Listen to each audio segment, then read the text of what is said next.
So guys, welcome to my back channel UPSC target 2030। तो आप सभी लोग ने अभी तक मेरे वीडियो को लाइक एंड चैनल को सब्सक्राइब नहीं किए हैं तो कर दीजिए, ताकि मेरे वीडियो का नोटिफिकेशन सबसे पहले आप तक पहुंचे और आप मेरे वीडियो का पूरा लाभ उठा सकें।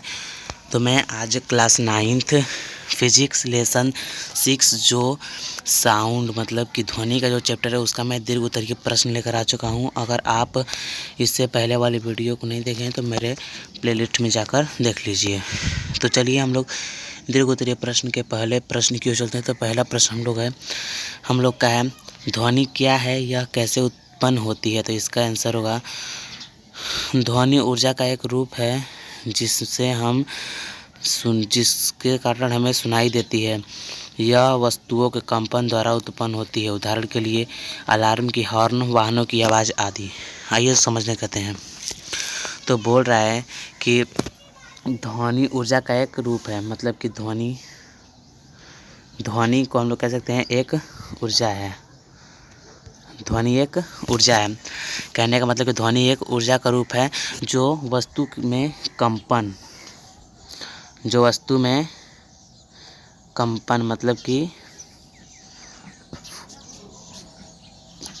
मतलब वाइब्रेट होने से जनरेट होती है, इसे ही हम ध्वनि कहते हैं। आई होप कि समझ में आएगा। तो चलिए सेकेंड नंबर क्वेश्चन की ओर चलते हैं। सेकेंड नंबर क्वेश्चन दिया है ध्वनि कई विधियों द्वारा उत्पन्न हो सकती है। तो इसका आंसर होगा कि ताली बजाकर, बोलकर, टेबल को ठोककर आदि।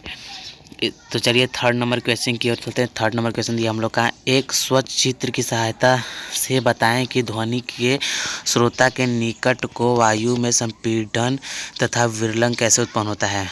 चलिए इसको समझने की कोशिश करते हैं। मान लीजिए कि यहाँ पर एक घंटी है और यहाँ पर एक श्रोता है। तो यहाँ से यहाँ तक जब इसकी ध्वनि आएगी तो ध्वनि तो किसी माध्यम से आएगी। तो वो ध्वनि किस माध्यम से आएगी?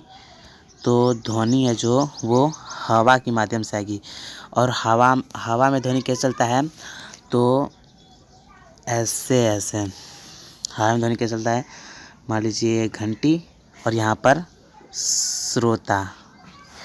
तो यहाँ पे चलता है संपीड़न और विरलन। संपीड़न मतलब होता है कि सघन माध्यम, सघन मतलब कि एकदम निकट, सब कुछ निकट हो। और विरल मतलब कि थोड़ा दूर दूर। और संपीड़न मतलब कि फिर सघन माध्यम। आई होप कि समझ में आएगा। तो चलिए हम लोग चलते हैं थर्ड नंबर क्वेश्चन की और। थर्ड नंबर हम लोग का क्वेश्चन दिया है कि ध्वनि की प्रबलता से आप क्या समझते हैं, यह किन किन कारकों पर निर्भर करता है। तो इसका आंसर होगा ध्वनि की तीव्रता उसका वह गुण है जिसके कारण यह कान को धीमा अथवा तेज सुनाई पड़ती है। ध्वनि की प्रबलता मूल रूप से श्रोता के कान की सुग्रहिता पर निर्भर करती है। तो चलिए इसको समझने की कोशिश करते हैं। क्या बोल रहा है कि ध्वनि की प्रबलता, तो ध्वनि की प्रबलता वह गुण है जो ध्वनि का धीमा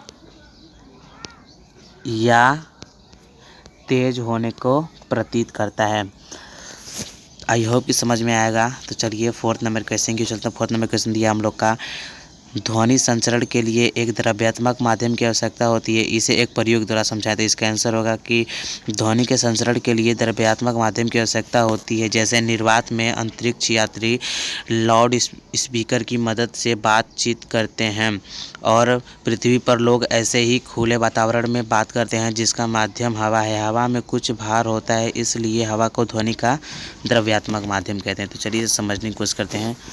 तो यहाँ पर एक सोच लीजिए कि अंतरिक्ष है, यहाँ पर एक एस्ट्रोनॉट अंतरिक्ष यात्री है और यहाँ पर एक एस्ट्रोनॉट है। तो इन दोनों का बात जो करने की होगी, आप देखिए कि इसके जो सर है वो एक ट्रांसपेरेंट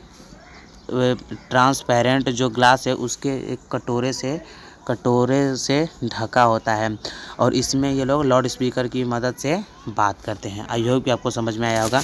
तो चलिए आप लोग चलते हैं फिफ्थ नंबर क्वेश्चन की ओर। तो फिफ्थ नंबर क्वेश्चन दिया हम लोग का कि समतल दर्पण के ध्वनि के परिवर्तन को दिखाने के लिए एक प्रयोग का वर्णन करते हैं। इसका आंसर होगा परिवर्तित ध्वनि, आपतित ध्वनि और परिवर्तन बिंदु के परिवर्तन सतह पर डाले गए अभिलंब तीनों एक ही समतल में होते हैं। समझने की कोशिश करते हैं इसका। मान लीजिए कि ये एक M और M डैश एक परावर्तक सतह है और ये लंब है, N लंब है और यहाँ पर आपका मूल बिंदु है। मूल बिंदु को हम लोग P से दूषित करते हैं और यहाँ पर से आपतित किरण हो रही है। आपतित किरण को इंसिडेंट रे कहते हैं, जिसको I से कहते हैं, और यहाँ पर रिफ्लेक्टिंग को R से, और इसके बीच जो कोण बनेगा वो I बनेगा, इसके बीच जो कोण बनेगा कोण R बनेगा। तो इस डायग्राम को आप लोग अपने मन में बैठा लीजिए, क्योंकि आप लोग के इंटर में भी ये प्रश्न आता है, जो कि इसमें ध्वनि का पूछा है और उसमें प्रकाश का पूछता है।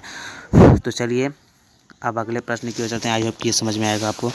तो हम लोग का 6 नंबर प्रश्न दिया है। 6 नंबर प्रश्न दिया है कि बताएं कि किसी धातु के बर्तन में दोषों का पता लगाने के लिए प्रस्रव्य तरंगों का उपयोग किस प्रकार किया जाता है। इसका आंसर होगा प्रस्रव्य तरंगें धातु के पिंडों से होकर गुजरती जाती हैं।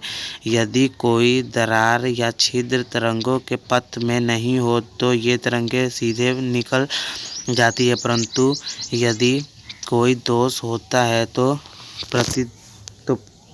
पराध्वनि तरंगें परिवर्तित होती है। चलिए इसे समझने कैसे करते हैं। सपोज दैट यहाँ पर एक लोहे का आप लोग बहुत सी मोटी एक चादर है और इसमें यहाँ पर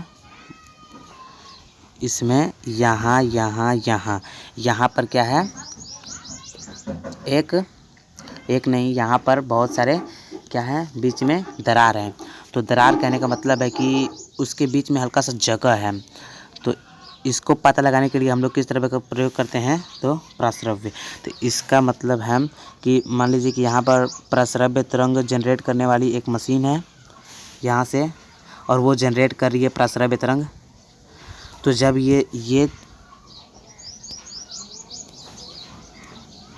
जब ये तरंगे इसमें जाएंगी तो इससे टकराएंगी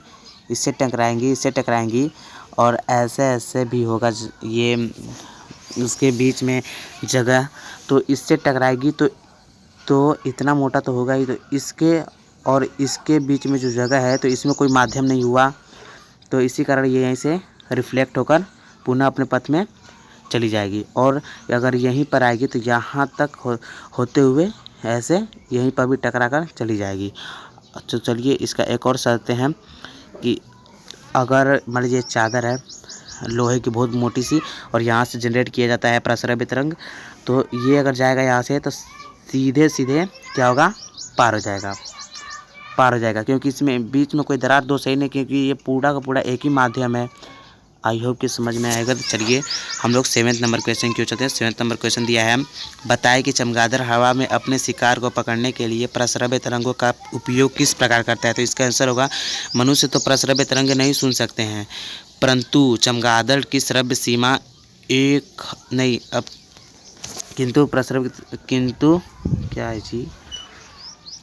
परंतु चमगादड़ की प्रस्रव्य सीमा 10,000 हर्ट्ज की तरंगे उत्पन्न कर सकते हैं और सुन भी सकते हैं। इसलिए वे प्रतिध्वनि का उपयोग कर अपने रास्ते में पड़ने वाले अवरोध और भोजन प्राप्त करते हैं। इसका ये जो होगा यहाँ पर भाई, यहाँ पर स्टूडेंट्स जो भी कह लो भाई दोस्त स्टूडेंट्स, यहाँ पर जो होगा, यहाँ पर 10,000 नहीं होगा, यहाँ पर क्या होगा 1 लाख होगा।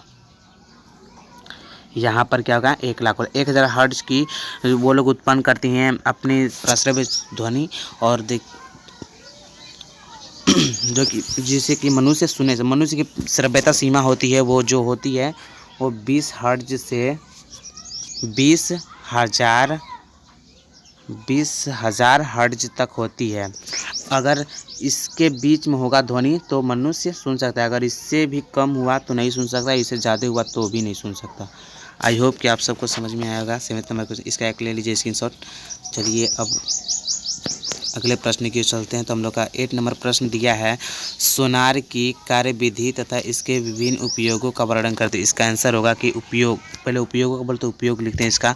सोनार का उपयोग समुद्री जहाज, समुद्री गहराई मापने या समुद्र में छिपी वस्तुओं जैसे पनडुब्बी इत्यादि का पता लगाने के लिए पृथ्वी का उपयोग के लिए प्रतिध्वनि का उपयोग किया जाता है। और दूसरा होगा कि जहाज पर से ध्वनि संकेत समुद्र की ओर भेजा जाता है। ध्वनि संकेत को भेजने तथा उसके परिवर्तन के बाद प्रतिध्वनि के बाद जो पृथ्वी जहाज पर के बाद जो ध्वनि जहाज पर वापस लौटती है। आइए इसको समझने कहते हैं। पहले समझते हैं सोनार। सोनार मतलब वो नहीं जो भूषण सोने चांदी वाला, वो नहीं सोनार। सोनार का मतलब होता है SONAR। इसका आप लोग फुल फॉर्म याद कर लीजिएगा। तो इसका फुल फॉर्म होता है साउंड, फिर से नेविगेशन, साउंड नेविगेशन, यहाँ पर जगह नहीं है आप लोग देख लीजिएगा, साउंड नेविगेशन, यहाँ पर होता है एंड, और फिर रेंजिंग, RAINZING, रेंजिंग। तो इसका सोनार का फुल फॉर्म होता है, इसका मतलब हो गया ये साउंड, N का मतलब हो गया नेविगेशन, A मतलब एंड, R मतलब रेंजिंग। तो इसका सोनार का फुल फॉर्म हो गया sound, navigation and ranging. I hope कि समझ में आएगा। तो चलिए इसके कार्यविधि और जो हैं उसको समझने की कोशिश करते हैं हम लोग।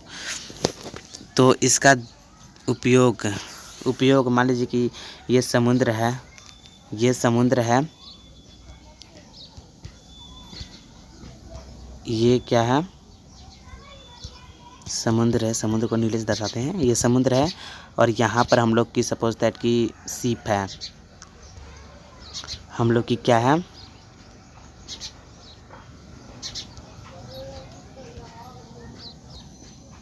शिप है। और यहाँ से एक प्रस्रव्य तरंग जनरेट करने वाली मशीन है जो कि यहाँ से भेज रही है नीचे की ओर। तो यहाँ पर मान लीजिए कि कोई जहाज़ डूबा हुआ है, तो यहीं से ये लौटकर पुनः चला जाएगा। तो इन लोगों को पता चल जाएगा कि यहाँ पर कोई वस्तु है। तो यहीं पर गोताखोरों को डालकर 10-20 गोताखोरों को डालकर यहाँ से इस सामान को निकालते हैं। इस सोनार का प्रयोग यही होता है एक मुख्य। और हम लोग का जो 9 नंबर क्वेश्चन दिया है कि मानव कान के कार्यविधि को समझाकर लिखें। तो ये बहुत ही महत्वपूर्ण क्वेश्चन है। आपके क्लास 9 के जो स्कूल्स में होते हैं एग्ज़ाम्स, उसमें भी ये क्वेश्चन आता है कई बार। तो इसका आंसर होगा मानव कान प्रकृति के द्वारा प्राप्त एक अति संवेदी युक्ति है। युक्ति मतलब आप कह सकते हैं कि एक मशीन, क्या मशीन है। युक्ति मतलब इसे मशीन कह सकते हैं। तो चलिए, कान के मुख्य 3 भाग होते हैं, बाह्य कान, मध्य कान और एक होता है आंतरिक। बाह्य कान मतलब कि जो हम लोग के कर्णपट जहाँ से ध्वनि अभी इंटर करती है, और मध्य कान मतलब कि जहाँ पर 3 हड्डियाँ होती हैं, उसको मैं बताऊंगा अभी। जो 3 हड्डियाँ होती हैं उसी में कंपन होने के कारण ये फिर आंतरिक ध्वनि में जाती है, जिसमें एक द्रव्य होता है तरल सा, वो हम लोग के संवेदना मस्तिष्क को भेज रहा है और मस्तिष्क उस काम को करता है। चलिए, तो मानव कान में मुख्यतः 3 हड्डियाँ होती हैं। पहला होता है